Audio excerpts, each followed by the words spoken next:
President Lederbread was asking for help, in particular yung mga She's- rubber boats. How soon? Yeah.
Magandang umaga po, mga kasama. Good morning po. Dumaan lang po ako para makita na yung mga dala namin na tulong at kayo, lahat kayo na kailangan mag-evacuate dahil nakalubog pa yung mga ibang bahay ninyo at na-evacuate para dinagay na ngayon dito sa City Hall. At pinuntahan ko lang para makita ko na maayos naman ang pag-alaga sa inyo. Ngayon, ito nakapila na yung mga iba para mapakatanggap ng cash assistance na ibinibigay ng DSWD. Lalong-lalo na para dun sa mga pwede nang umuwi ay meron kayong gagamitin para sa mga pangangailangan ninyo.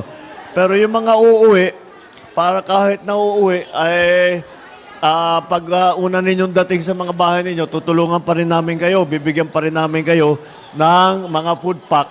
Dahil sa pag-uwi ninyo, baka hindi pa kayo magluto, hindi pa nawala yung mga ibang gamit ninyo. So magpapadala pa rin kami ng food pack sa inyo.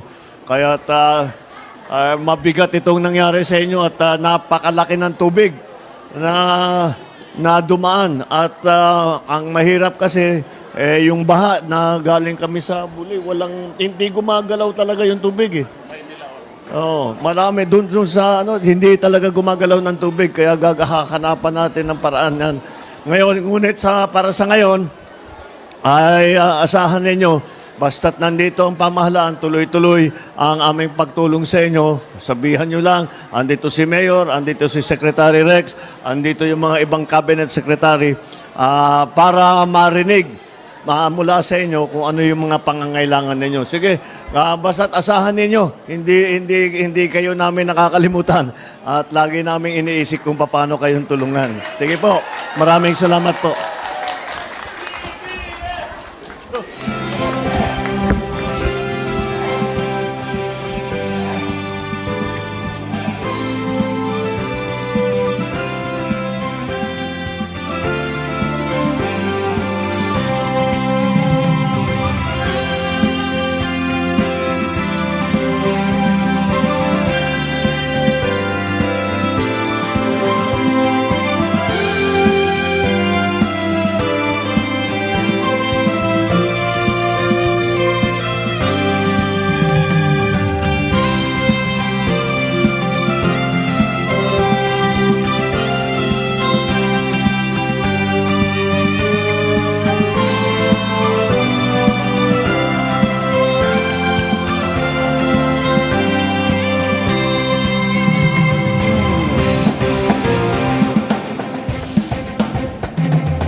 mga She's- rubber boats? How soon? Yeah, pagpapadala? as soon as we can get in, as soon as makapasok kami, we will be doing that, and we are now beginning to marshal our assets. Like for example, rubber boats. Hanggang Mindanao, kukunin na muna namin at dadali namin dito sa area na pangangailangan.